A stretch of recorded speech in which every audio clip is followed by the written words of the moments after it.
हमारे साथ रंजना राठौर भी जुड़ गई हैं। जो रोड शो चल रहा है उसकी तस्वीरें हम आपको दिखा देते हैं। प्रधानमंत्री नरेंद्र मोदी इस समय सोमनाथ मंदिर पहुंच रहे हैं।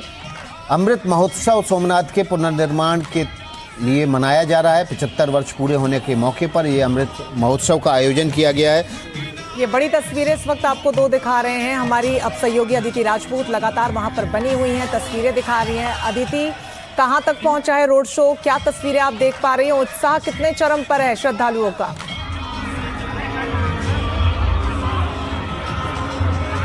बिल्कुल रंजना, देखिए हम कोशिश कर रहे हैं कि दर्शकों को नई नई तस्वीरें दिखाएं, इसलिए हम जगह भी बदल रहे हैं। पहले हम गेट के उस तरफ थे, परिसर में उस तरफ थे जहां से प्रधानमंत्री का काफिला जब निकला तो वो हम दिखा पाए। अभी प्रधानमंत्री मंदिर के अंदर दाखिल हो गए। अब जो पूर्णाहुति होगी वहां पर वो उसको प्रधानमंत्री संपन्न करेंगे, क्योंकि यज्ञ वहां पर चल रहा था पिछले 4 दिनों से भगवान सोमनाथ का। वहां पर उसके पूर्णाहुति के बाद ये जो तस्वीरें आप देख रहे हैं भगवान सोमनाथ की, वो नजर आएंगी।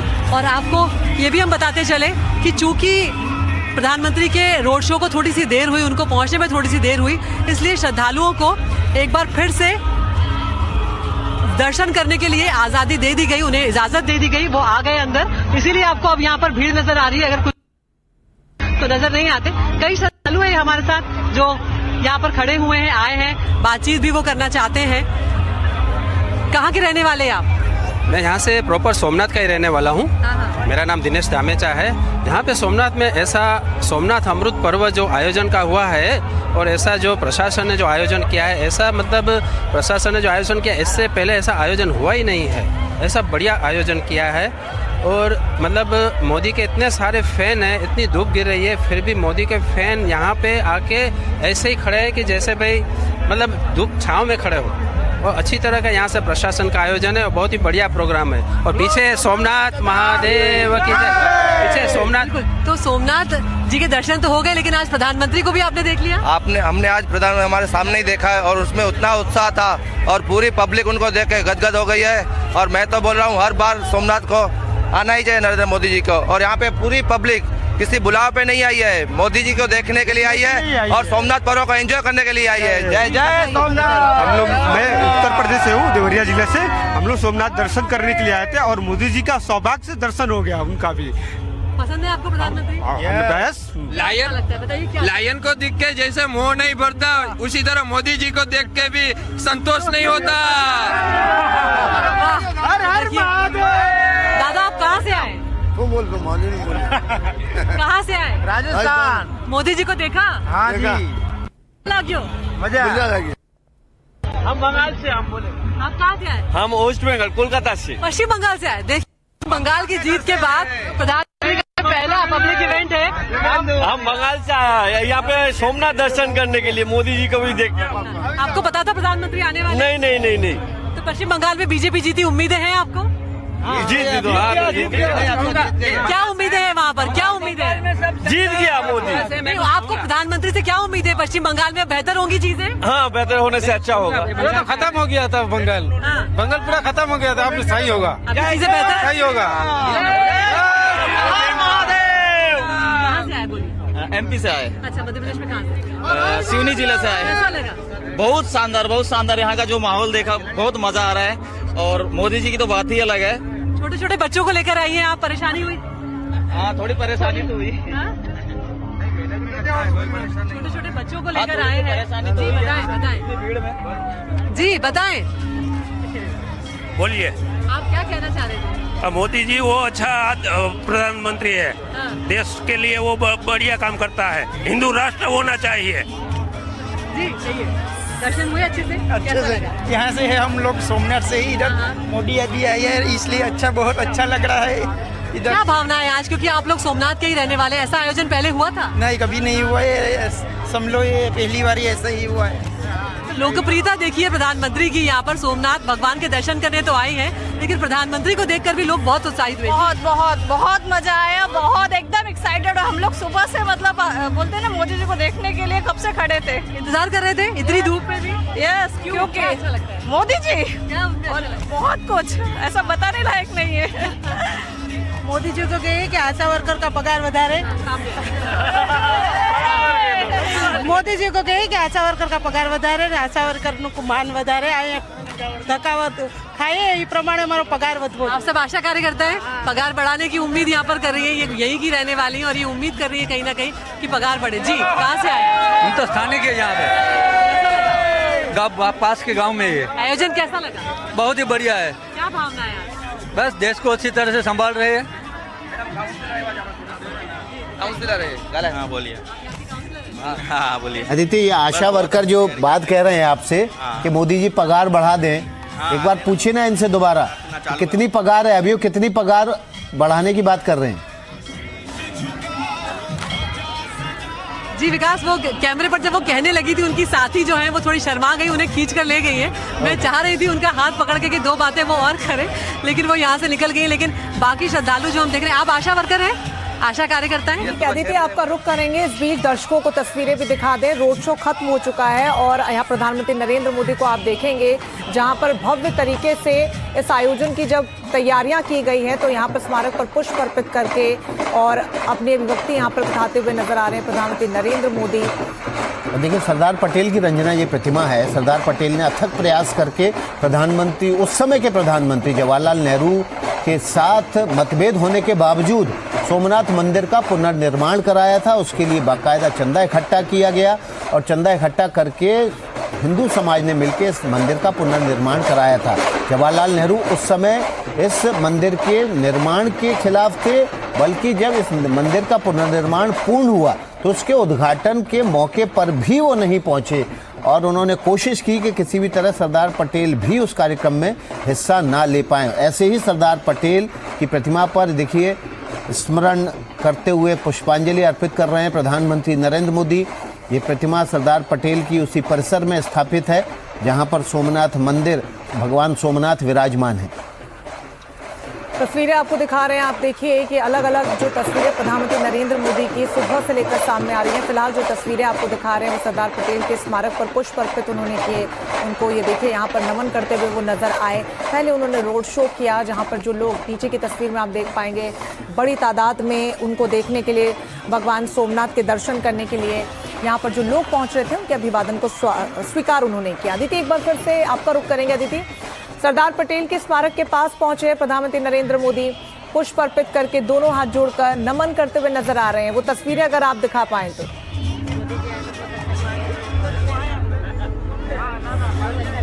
जी रंजना, इस परिसर में प्रधानमंत्री के आगमन के चलते बहुत ज़्यादा सुरक्षा व्यवस्था की गई है। एक जगह से दूसरी जगह मूव करना उतना आसान नहीं है, लेकिन जो तस्वीरें आप देख रही हैं रंजना, सरदार पटेल की प्रतिमा को जिस तरह से प्रधानमंत्री श्रद्धांजलि अर्पित कर रहे हैं, हमें वो दिन याद होना चाहिए जब 1947 में सरदार पटेल उस खंडर जगह पर गए थे जो सोमनाथ को आक्रमणों के द्वारा खंडित कर दिया गया था, पूरा नष्ट कर दिया गया था। और उसके बाद उन्होंने आचमन किया था, जल हाथ में लेकर ये प्रण लिया था कि भगवान सोमनाथ के मंदिर को वो दोबारा निर्मित करेंगे। और उसके बाद उन्होंने, के मुंशी ने, वो तमाम योगदान देने वाले रहे, एक बड़े सूत्रधार रहे जिन्होंने इस मंदिर के निर्माण में बहुत बड़ा योगदान दिया। हालांकि दुखद बात ये रही कि 11 मई को मंदिर पूरी तरह से निर्मित होकर खड़ा हो गया। जिस दिन प्राण प्रतिष्ठा थी उस दिन के लिए सरदार पटेल इस दुनिया में नहीं थे, लेकिन राष्ट्रपति राजेंद्र प्रसाद जो है वो खुद यहाँ पर पहुंचे थे, प्राण प्रतिष्ठा उन्होंने की थी। और खास बात ये भी है उस दिन की, जिस दिन पहली प्राण प्रतिष्ठा हुई थी, 101 तोपों की सलामी दी गई थी। ये बात मुझे यहाँ के लोगों ने बताई। और साथ ही 101 नावें थी जो अरब सागर में खड़ी की गई थी, जिसमें 101 मछुआरे थे और वो सब भगवान सोमनाथ के उद्घोष के नारे लगा, उद्घोष करते हुए नजर आ रहे थे, जयकार करते हुए नजर आ रहे थे। और कुछ लोग भी यहाँ पर आ गए हैं। कैसी भावना है आपकी, क्या लग रहा है? बहुत अच्छी फीलिंग आ रही है। एक्चुअली मैं कॉर्पोरेटर हूँ, वार्ड नंबर 7 से, भारतीय जनता पार्टी से। ओके, मुलाकात हुई? हाँ, मोदी जी को देखा, बहुत अच्छा लगा। ये हमारी अस्मिता का है। जैसे 1000 साल हुए थे तब गौरव पर्व हुआ था, इस टाइप का यहाँ पे इस बार अमृत पर्व है। और मंदिर का जब, मतलब मंदिर जब नया बना उसको आज 75 साल पूरे हुए हैं। और पहली बार 4 मंथ में पहली बार मोदी जी 2 बार आए हैं। 11 जनवरी को आए थे, ऐसे ही 11 मई को आए। कैसा लग रहा है? बहुत अच्छी फीलिंग आ रही है, एक अंदर से खुशी मिल रही है कि हम ऐसे क्षेत्र से, ऐसी भूमि से आए। बताइए। यहाँ मोदी आया है इसलिए तो कॉरिडोर का काम भी अच्छे से चल रहा है, इसलिए हम चाहते हैं कि अच्छा हुआ है। ये तस्वीरें आ रही हैं अदिति, आपको बीच में रोकेंगे। प्रधानमंत्री नरेंद्र मोदी अब अपने उस रोड शो के वाहन से उतरकर हाथ जोड़कर वो मुख्य मंदिर की तरफ जा रहे हैं।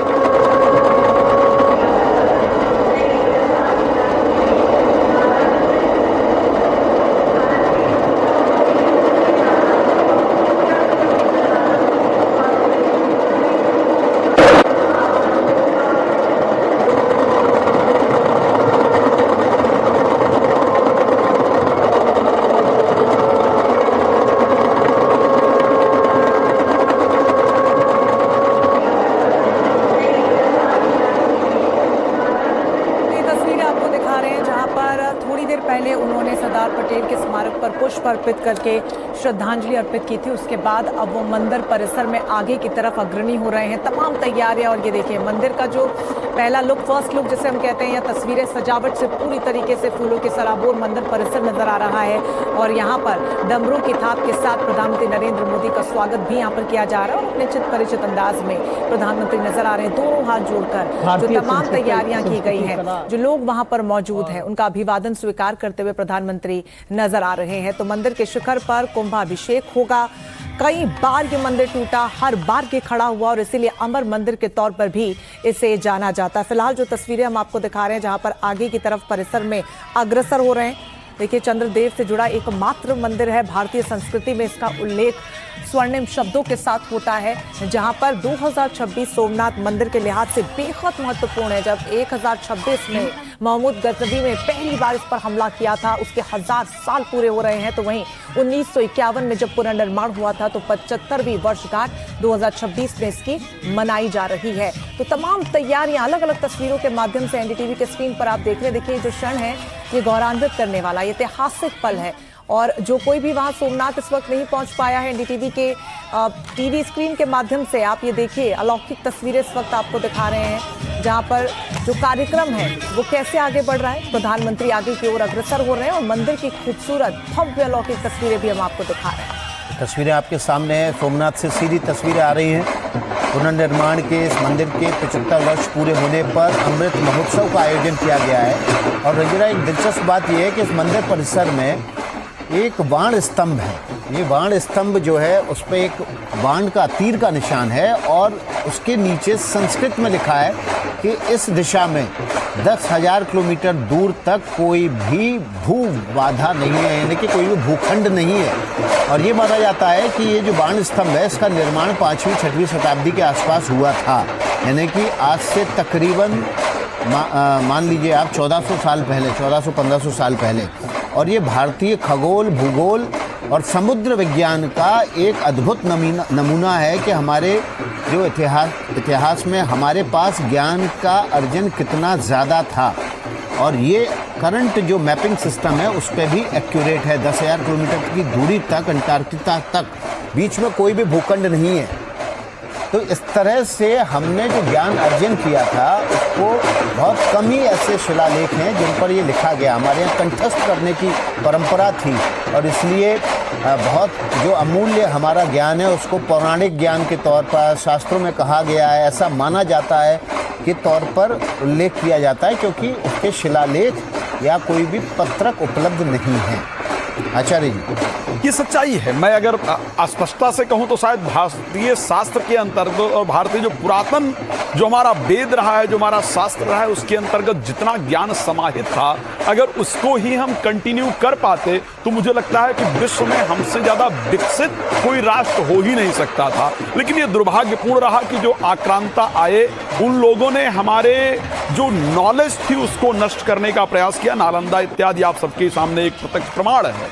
मैं दोबारा इस बात को रख रहा हूं, मतलब आप जब चंद्रयान शायद 3 गया था तो हमको जाकर के पता चला कि चंद्रमा का जो टोटल एक दिन होता है वो हमारा 1 महीना होता है। इसमें 15 दिन उसने काम किया, 15 दिन बाद वो -250 डिग्री चले जाने वाला था और हमें वो इन्फॉर्मेशन नहीं मिल पाई आफ्टर 15 डेज। यानी 15 दिन जो चंद्रमा का है, जो हमारा 15 दिन है वो चंद्रमा का दिन, और हमारा जो अगला 15 दिन है वो चंद्रमा की रात। ये हमें अब पता चला। लेकिन आप सोचिए, आप लोग पंचांग हम लोग यूज करते हैं, पंचांग में अंधेरा पक्ष और उजाला पक्ष आता है, यानी शुक्ल पक्ष और कृष्ण पक्ष आता है।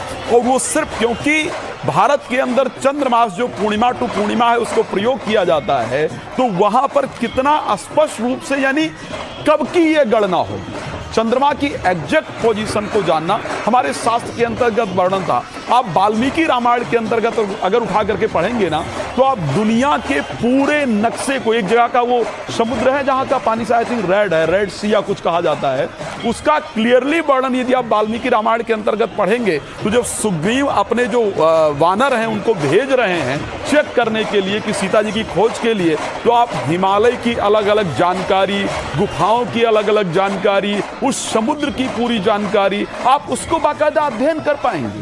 यदि आप उसके बाद, मैं बड़ा स्पष्ट कहता हूं, यदि आप ऋग्वेद पढ़ेंगे, हमारे जितने वेद हैं उन सभी वेदों के उपवेद भी मौजूद हैं। उपवेदों के अंतर्गत जितना भी इस जीवन को चलाने की व्यवस्था है, जैसे मान लिया जाए कि मैं अगर ऋग्वेद को उठा करके देखता हूं, तो ऋग्वेद का जो वेद है वो आयुर्वेद है। आयुर्वेद के अंतर्गत किस प्रकार मेडिकल इंडस्ट्री को चलाना चाहिए, जो ऑपरेशन इत्यादि जो मेडिकल के इक्विपमेंट हैं उनको कैसे रखना चाहिए, मेडिकल से रिलेटेड एवरी इंफॉर्मेशन वहां पर आपको बाकायदा प्राप्त हो जाएगी। इसी प्रकार मैं अगर आपके प्रोफेशन के अंतर्गत आऊं, तो जो हमारा सामवेद है उसका जो उपवेद है वो गंधर्व वेद है, और गंधर्व वेद के अंतर्गत आपको पूरी information media industry, film industry, music industry, fashion designing industry, everything कि किस प्रकार क्या चलना चाहिए, कैसा होना चाहिए, तो ये सब कुछ एक्चुअल में मौजूद है। तो ये सच्चाई है कि हमारे शास्त्रों के अंतर्गत,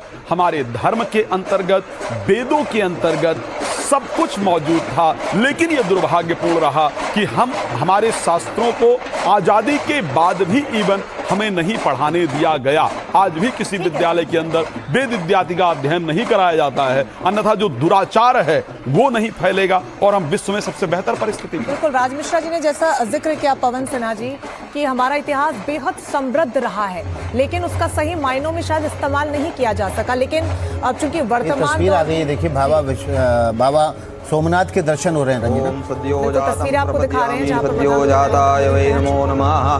भवे भवे नाति भवे भवस्मान् भवोद्भवाय नमः। वामदेवाय नमो ज्येष्ठाय नमः। श्रेष्ठाय नमः। रुद्राय नमः।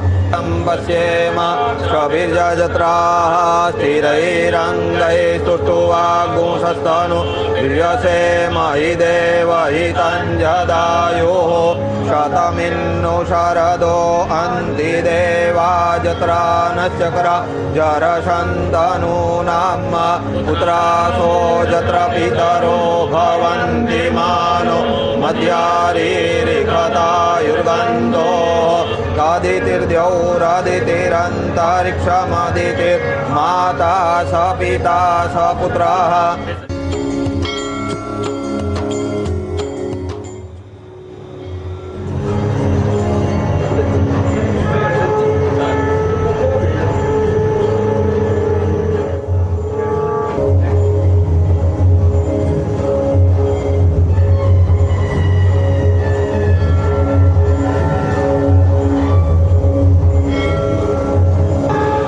सद्योजातं प्रपद्यामि सद्योजाताय वै नमो नमः। भवे भवे नाति भवे भवस्मान् भवोद्भवाय नमः। वामदेवाय नमो ज्येष्ठाय नमः। श्रेष्ठाय नमः। रुद्राय नमः। पश्येम श्रभिर्जत्राः स्थिरैरङ्गैः स्तुष्टुवागुंसस्तनु वीर्यसेम हि देव हि तञ्जदायुः शतमिन्नु शरदो अन्ति देवा जत्रा नश्चक्र जरशन्तनूनां पुत्रासो जत्र पितरो भवन्ति मानो मध्यारीरिखतायुर्गन्धो कादितिर्द्यौरादितिरन्तरिक्षमदितिर्माता स पिता स पुत्रः।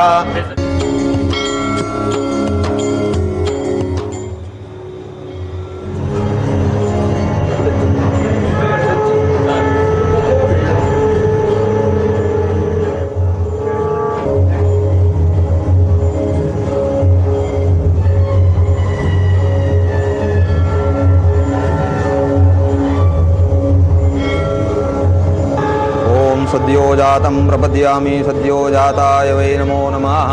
भवे भवे नाति भवे भवस्मान् भवोद्भवाय नमः।